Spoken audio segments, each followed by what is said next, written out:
안녕하세요. 오늘의 사연입니다. 구독과 좋아요 한 번씩 부탁드릴게요. 바로 사연 시작하겠습니다.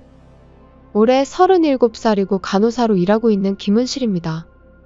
이 지역에서는 누구나 알만한 큰 종합병원에서 근무하고 있어요. 퇴근 후 집으로 돌아오면 5살, 7살 두 형제의 엄마이고 6살 연상의 남편 김지철의 아내로 4인 가족입니다. 남편은 집 근처에 있는 병원에서 일하고 있어요. 결혼 초기에는 지금 제가 일하는 병원에서 내과 의사로 근무하고 있었는데 아이가 생겼을 때 야근이며 당직이 없어 시간 관리에 융통성 있는 병원에서 일하게 되었습니다. 의사 남편을 둔 저는 따로 일하지 않아도 먹고 살 수 있는데 왠지 집에서 집안일만 하는 건 제 성격에 맞지 않아 간호사 일을 그만두지 않고 계속하고 있습니다. 물론 육아도 하며 일까지 하는 건 눈코 뜰 새 없이 바쁜 일이긴 합니다. 아침 일찍 일어나 아이들 아침을 챙겨 먹이고 간단히 집안일을 하고 출근하는 길에 아이들을 유치원에 데려다 주고 있습니다. 너무 바쁘지도 않고 적당히 바쁜 게 제 성격에는 딱 알맞아요. 한편 남편은 9시까지 병원에 출근하기만 하면 되기 때문에 8시쯤까지 자고 있습니다. 그래서 남편이 일어났을 때는 아이도 저도 없어요. 천천히 출근해 진찰을 끝내고 뒷정리 등을 하고 9시쯤 귀가하는데 그 시간이면 아이들의 저녁과 목욕, 장난감 정리 등을 끝내고 잠자리에 들어갈 때쯤이라 하루의 피로가 절정인 시간입니다. 그래도 남편 저녁 준비나 설거지 등 제가 아내로서 해야 할 일은 문제없이 하고 있어서 집안일을 돕지 않는 남편에게 딱히 불만은 없습니다. 오히려 집안일이 서투른 남편이 괜히 집안일을 했다가 나중에 다시 제가 마무리해야 하는 상황이 생기면 오히려 더 힘들 테니 부탁할 생각조차 안 했어요. 여보, 항상 고마워. 오늘도 밥 맛있네. 남편은 항상 이렇게 저에게 감사의 표시를 해주는데 이런 말들이 저를 기쁘게 합니다. 이번 주 일요일에 동물원이라도 갈까? 정말? 너무 좋지? 애들도 엄청 좋아할 거야. 쉬는 날도 이렇게 아이들을 여기저기 데리고 갈 계획을 세워주니까 아이들도 아빠를 너무 좋아해요. 일요일이 돼서 동물원에 놀러 갔어요. 애들은 이곳저곳 뛰어다니며 정말 즐거워했고 아이들이 행복해 보이니 저도 행복한 기분이 들었어요. 입가에 미소를 지으며 싱글벙글했더니 여보, 이거 받아. 응, 이게 뭐야? 남편이 내민 것은 귀여운 파란색 펭귄이 달린 키링입니다. 커플이야. 그러면서 자기 차 키에 단 하늘색 펭귄 키링을 보여줬어요. 마치 젊은 커플들 같아서 부끄럽기도 했지만 내심 기분이 좋았습니다. 고마워. 근데 왠지 좀 부끄럽지만 그래도 이쁘고 기분 좋네. 펭귄 의미 알아? 펭귄은 한 번 짝이 되면 평생을 서로만 바라보고 산대. 저는 남편 이야기를 듣고 수줍게 웃었어요. 분명 우리도 펭귄처럼 평생을 함께 할 거라고 생각했거든요. 하지만 인생이란 한치 앞을 알 수 없다는 게 묘미인가 봅니다. 어느 날 제가 일을 정시에 마치고 서둘러 유치원으로 향하려고 병원 주차장에서 나오려던 때였습니다. 김은실 씨 맞으세요? 네, 그렇습니다만. 누구시죠? 낯익은 젊은 여성이 저에게 말을 걸었습니다. 다른 진료가 간호사인가? 속으로 생각해봤지만 이렇게 머리도 길고 미인이라면 금방 소문이 나서 분명 알았을 텐데 아무리 생각해도 잘 모르는 사람이었어요. 저는 박서연이라고 합니다. 김지철 씨에게 항상 신세 지고 있어요. 우연히 김은실 씨 만나서 저도 모르게 인사차 말을 걸었네요. 놀라게 하려는 건 아니었는데 놀라게 해서 미안해요. 그럼 남편이랑 아는 사이예요? 오늘 병원에 가시는 거예요? 아니요. 이만 바빠서. 그럼 이만 실례하겠습니다. 그렇게 말하고 떠나버리는 여자의 뒷모습을 보니 이상한 여자처럼 보였습니다. 병원 뒤편에 있는 직원 전용 주차장에서 우연히 저를 발견해서 인사를 한다는 게 뭔가 앞뒤가 안 맞는 말 같았어요. 분명 저를 기다리고 있었던 것일 텐데 도대체 무엇 때문에? 찝찝한 기분에 잠시 멍하니 서 있다가 문득 손목시계를 쳐다보니 유치원에 아이들 데리러 갈 시간이 다 되어 황급히 차를 몰고 유치원으로 향했어요. 그날 밤에 남편이 돌아오자마자 낮에 만난 여자를 물어봤어요. 여보, 오늘 병원 주차장에서 박서연이라는 사람이 나한테 와서 인사하고 갔는데 혹시 아는 사람이야? 응? 그 사람이 당신한테 인사를 했어? 남편은 몹시 놀라는 눈치였어요. 박서연이라고 있어.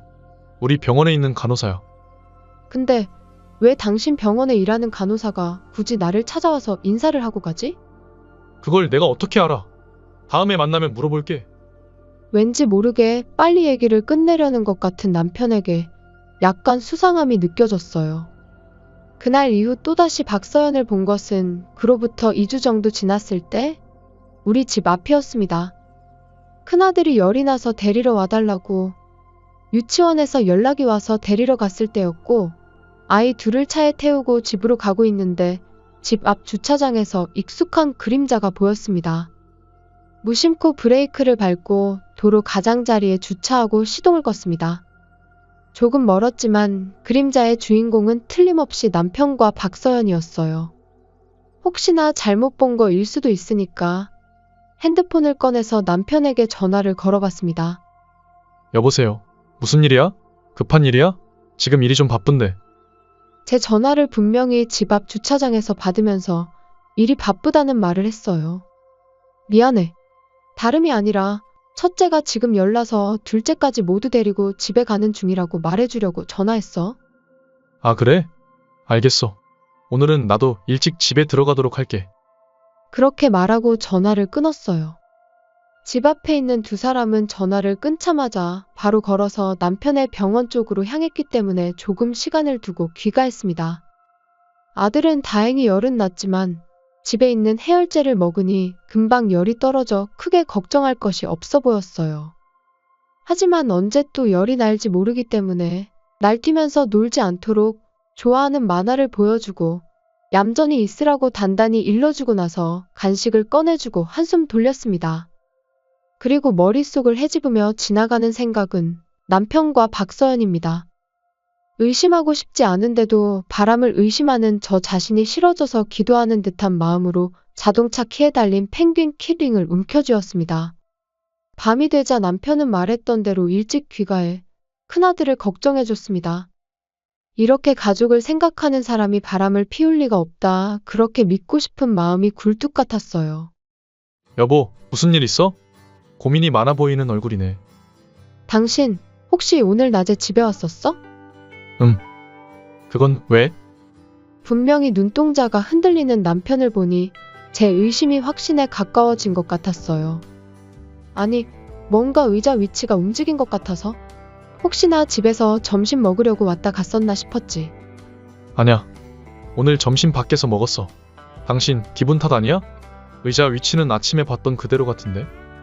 그렇게 말하며 웃는 남편은 이 대화를 빨리 끝내고 싶은지 TV를 켜서 축구를 보기 시작했어요. 정말 모든 게 기분 탓인가 싶어 애써 잊어버리고 남편과 평소처럼 대화하고 남편의 팔베개를 하고 잠이 들었습니다. 다음날 아들의 열도 내렸기 때문에 안심하고 유치원에 데려다주고 출근해서 일하고 있는데 수간호사가 저를 찾는 사람이 있다며 로비로 가보라고 했습니다. 누굴까 싶어 로비로 내려가 보니 거기에는 박서연이 서 있었습니다. 김은실 씨, 안녕하세요. 근무 중인데 찾아와서 죄송해요. 네, 뭐. 근데 무슨 일 때문에 저를 찾으셨어요? 어제 김은실 씨가 숨으셔서 인사드리지 못해서 제가 찾아왔어요. 박서연은 제가 어제 있었다는 것을 알고 있었습니다. 아마도 어느 정도 눈치채고 있을 거라고 생각합니다만 저는 지철 오빠와 사귀고 있어요. 처음 만났을 때는 그저 평범하게 인사하는 줄 알았는데 유난히 끈적끈적한 박서연의 투박한 말투에 짜증이 났습니다. 아무리 봐도 30살은 안 된 것 같은데 수많은 사람 앞에서 이름을 계속 거론하는 게 좀 못마땅했어요. 지철 오빠가 김은실 씨 같은 아줌마는 싫고 저 같은 젊은 여자가 좋다고 말했어요. 그러니까 눈치껏 알아서 빠져주길 바래요. 제가 무슨 말 하는 건지 다 이해하시죠? 전혀 모르겠는데. 그럼 이거 보세요. 이 사진 보면 잘 알 거예요. 그렇게 말하고 가방을 뒤져 휴대폰을 꺼내 2장의 사진을 보여주었습니다. 2장의 사진 속에는 두 사람이 함께 얼굴에 팩을 하고 호텔에서 찍은 걸로 보이는 사진이었어요. 지난번 출장 간다고 했던 게 모두 거짓말이었을까요? 제 얼굴이 일그러지자 박서연은 만족스럽게 웃었습니다. 이제는 상황 파악되시죠? 그러니까 최대한 빨리 이혼해주세요. 아줌마. 하고 싶은 말을 다해서 만족했는지 박서연은 싱글벙글 웃으며 병원을 나섰습니다. 저는 결판을 지어야 한다는 생각이 들었습니다. 이제 제 마음은 정해졌으니까 망설일 것도 없었고 다만 그때가 생각했던 것보다 빨라졌을 뿐입니다. 저는 바로 움직이기 시작했어요. 수간호사에게 몸이 안 좋아서 조퇴 좀 하겠다고 말하고 연차도 미리 신청했습니다. 감기도 잘 안 걸리는 건강한 저를 수간호사는 고개를 갸웃거리며 바라봤지만 정말 아픈 척 연기를 하고 서둘러 병원을 나왔습니다. 그리고 모든 계획을 정리하고 결전의 날인 다음 날이 되어 남편이 일하는 병원으로 향했습니다. 남편이 일하는 병원의 대표원장은 제 아버지입니다. 그래서 곧장 대표원장실로 향했어요. 제가 책상에 늘어놓은 사진들과 서류를 바라보시곤 아버지는 팔짱을 끼고 알 수 없는 얼굴을 하고 있었어요. 사실 저는 주차장에서 처음 박서연을 만난 날 제가 생각하고 있는 게 제발 아니길 빌며 확신하기 위해 흥신소에 조사를 부탁했었습니다. 다행히 비상금이 있었기 때문에 무리 없이 진행됐어요. 어떤 결과가 나오더라도 가족의 행복을 위한 투자라고 생각해 1개월 정도 조사를 의뢰했습니다. 그러던 중 갑자기 박서연이 로비에 나타나는 바람에 어제 황급히 이주분의 증거를 받으러 가게 되었지만 결과는 참담했습니다. 바로 얼마 전 출장에도 둘이 함께 갔고 한 방에서 밤을 보냈다는 것을 알게 되었어요. 평소에도 오전 진료가 끝나고 오후 진료까지 휴식 시간 동안 남들의 시선을 피해 둘이서 은밀하게 데이트도 즐긴 것 같아요. 아버지는 뭐라고 말할 수 없는 씁쓸한 표정을 지었지만 마음먹은 듯 고개를 들었습니다. 딸, 너는 어떻게 하고 싶어? 애들도 있으니까 잘 생각하고 대답해라. 아빠, 저 이혼할래요. 아버지께는 미안하지만 제 마음은 이미 정해져 있었어요. 망설임 없이 답하는 저에게 아버지는 한숨을 쉬며 잠시 기다리라고 말씀하셨고 방 내선 전화로 남편을 호출했습니다. 잠시 후 아무것도 모르고 일을 끝내자마자 원장실로 들어온 남편은 저를 발견하고 미소를 지었습니다. 여보, 여긴 어쩐 일이야? 오늘 일은 안 갔어? 싱글벙글 웃으며 말하더니 책상 위에 펼쳐져 있는 사진을 발견하고는 움찔 놀라는 표정을 지었어요. 그냥 사진이 아닌 걸 눈치챈 남편은 얼굴이 점점 창백해져 갔습니다. 이건 당신, 박서연! 그 여자와 바람피고 있었네? 여기 이 사진들 보니 둘이 아주 좋아 죽네. 어차피 발뺌해봐야 소용없으니까 그냥 이혼해. 이혼? 왜? 미안해. 그치만 이 여잔 그냥 잠깐 데리고 논 거야. 난 여보랑 애들이 소중해. 참나, 그 여자가 날 찾아와서 당신은 아줌마 같은 나한테는 관심 없다고 알려주던데? 아냐. 무슨 소린지 모르겠는데 당신이 무슨 아줌마 같아. 지금도 동안에다가 이뻐. 아빠? 박서연 좀 불러줘요. 아빠는 제가 부탁하자 박서연을 불렀어요. 네, 원장님 부르셨어요? 원장님이 불러주자 기분이 좋아 보이는 박서연이 들어왔습니다. 그리고 제가 남편과 대면하는 것을 발견하곤 입가에 미소를 지었어요. 박서연 간호사, 지금 이 사진들이 뭘 의미하는 것인지 설명해 줄 수 있을까? 테이블 위에 펼쳐진 사진을 보고 미간을 살짝 찌푸렸지만 마치 기대한 일인 듯 웃으며 말했어요. 원장님 죄송합니다만 저는 지철 오빠와 사귀고 있습니다. 물론 결혼도 하셨고 애들이 있는 것도 알고 있습니다만 저는 전업주부가 돼서 지철 오빠 내조를 잘할 수 있어요. 그러는 게 지철 오빠가 일에도 집중할 수 있고 원장님께서도 마음이 놓이지 않으시겠어요? 아무래도 박서연은 우리 아버지를 남편의 아버지로 착각하고 있는 것 같아요. 남편은 새파랗게 질려서 아무 말도 못하는 것 같았습니다. 김은실 씨, 이혼하기로 결심하셨어요? 당연히 이혼비도 드릴 거고 아이들은 제가 소중히 키울 테니 아무 걱정하지 마세요. 일일 드라마 배우처럼 연기하는 모습과 대사에서 속으로 웃겼습니다. 실제로 웃음이 삐져나왔었던 건지 제 얼굴 보고서는 박서연은 재미없다는 듯이 무뚝뚝한 얼굴을 지었습니다. 이혼비가 아니라 위자료라고 하는 거예요. 그리고 아이들은 제가 키울 거니까 양육비는 남편한테 받아야 하겠네요. 이혼비던 위자료던 아무튼 알아들었으면 됐죠. 뭐 아이들을 키우시려면 그러세요. 어쨌든 이혼하기로 하신 거 잘하신 거예요. 이제 지철 오빠와 떳떳하게 만날 수 있겠네요. 그 입 다물어. 남편이 작게 중얼거렸는데 신난 박서연은 듣지 못한 것 같아요. 그럼 바로 준비되는 대로 우리 집에서 나가줄래? 제발 좀 닥쳐. 남편은 박서연의 어깨를 잡고 억지로 입을 다물자 놀란 듯 눈을 동그랗게 뜨고 남편을 쳐다봤습니다. 서연아, 미안해. 사실은 그냥 가볍게 만난 거지. 너를 진지하게 생각해 본 적 없어. 나한테는 우리 가족이 소중하지. 너는 나한테 아무것도 아니야. 남편이 이렇게 말하자 박서연의 얼굴에서 영혼이 나간 듯 했습니다. 갑자기 그게 무슨 소리야? 저 아줌마랑 이혼하고 나서 나랑 결혼한다고 했잖아.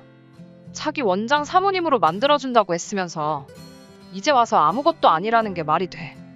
나한테 저런 아줌마는 싫다고. 내가 좋다고 했잖아. 나랑 있을 때가 행복하고 집에 가면 외롭다며. 거참 더럽게 시끄럽네. 걱정하지 마세요. 남편이랑 이혼할 거니까 위자료는 둘 모두한테 청구할 거고 양육비도 청구할 거니까 까먹지 말고 제때 지급하도록 해. 더 이상 왈가왈부하지 말고 이걸로 정리된 거야. 이렇게 말하고 말을 마치려고 하자 제 성격을 잘 아는 아버지가 쓴웃음을 지으며 입을 열었습니다. 뭐 딸도 이렇게 말하는데 어쩔 수 없네. 김서방은 유감이지만 여기까지야. 딸이라니. 이쪽이 내 딸이고 지철이는 내 사위지. 나중에 병원 물려줄 때까진 안 들키게 생활하자고 했는데 오해만 사게 됐네. 일단 살던 집은 내가 해준 거니까 김서방은 짐 정리되는 대로 나가주게. 네? 그럼 부자지간 아니었어요? 그럼 병원은 누가 물려받아요? 그 아파트도 지철 오빠밖에 아니었어요? 박서연은 혼자서 패닉 상태에 빠졌습니다. 여보, 내가 정말 죽을 죄를 졌어. 제발 용서해줘. 갑자기 남편이 저에게 무릎 꿇고 바지가랑이를 붙잡았어요. 정말 맹세코 심심해서 잠깐 만나 본 거지 다른 뜻은 없었어. 내가 어떻게 하면 용서가 될까? 여보가 하라는 대로 다 할 테니까 제발 한 번만 나에게 기회를 줄 수 없어? 제발 부탁이야.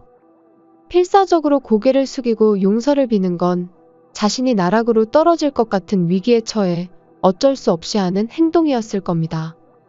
하지만 아무리 애원한다고 해도 용서할 수 없었어요. 제게는 남편을 용서할 수 없는 이유가 바람 말고도 또 이유가 있었습니다. 정말 뻔뻔하네. 당신 이거 알지? 저는 자동차 키를 꺼내 파란색 펭귄 키링을 보여줬어요. 그러자 남편의 얼굴이 사색이 되는 게 확실히 찔리는 듯 했습니다. 어제 병원에 박서연이 찾아와 핸드폰을 꺼낼 때 가방 안을 뒤적일 때 깨달은 것이 있었습니다. 당신이 사줬던 이 펭귄 키링을 저 여자도 달고 있더라?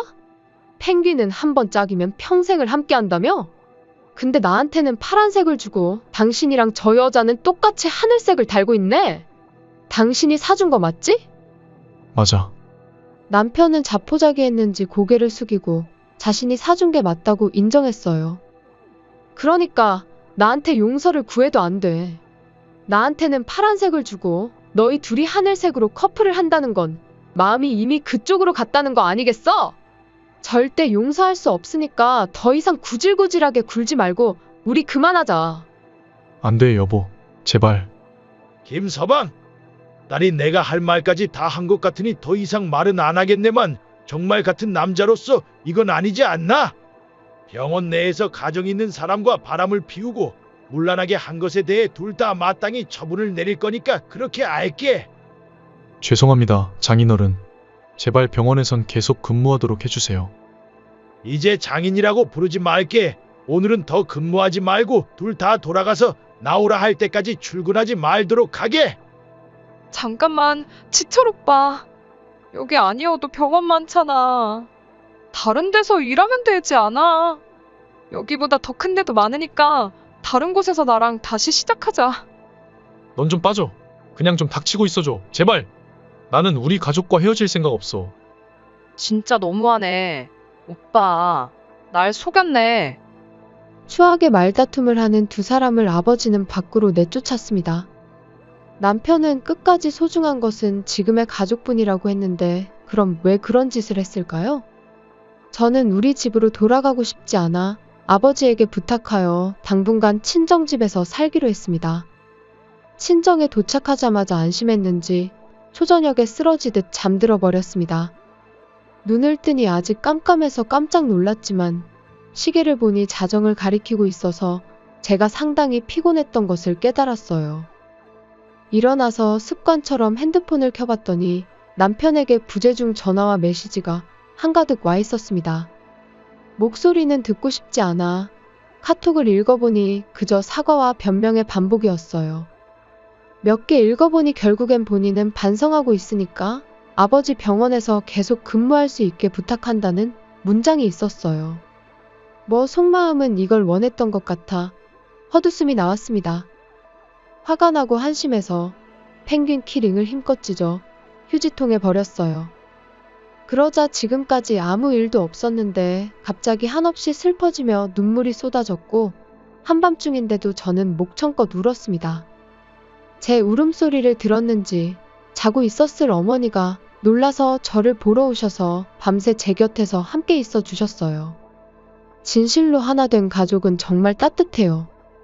이런 가족을 꼭 만들겠다고 마음먹으니 흐르던 눈물이 멈췄습니다.